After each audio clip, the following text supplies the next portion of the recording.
планлап аткансыз. Азыр ушул греко-римский борьбанын медалисттерине да бир кол чаап койгойлу.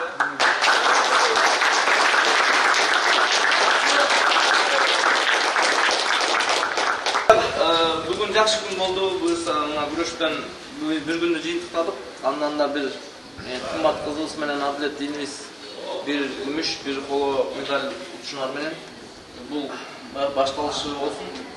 Ушул медалдар Олимпиаданын медалине айлансын. Салмак оор экенин деп атпайбы? Ошол салмагын кармап туруп анан балдардын эмгегин эстеп кетип анан ар бир спортсмендин өзүнүн кыялы бар эмес. Ушундай медаль кандай медаль болсо дагы силердин эмгеңер эмеси кайтты деген сөз.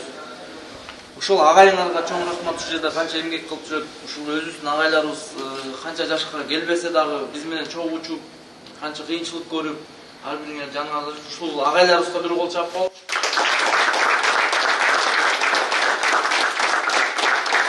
Assalamu alaikum урматтуу биринчиден кыргыз элим. Бул ушул көп жылдан бердики эмгек да.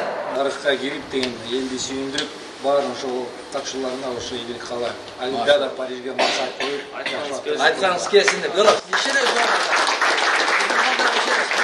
Силерде жигиттер, силерде кыздар, силерде элдер көбүрөөк болсун. Кыргыз эли ушинтип жеңишке жетише берели, кыргыз эли өнүгө берсин. Биздин жигиттер, биздин уулдар, биздин тренерлер, биздин машыктыруучуларыбызга Аллахым дем берсин, күч берсин, кажыбас кайрат берсин. Элибиздин зоболосу көтөрүлүп, кичинекей кыргыз эли бүт дүйнөгө таанылган өлкөлөрдөн болот.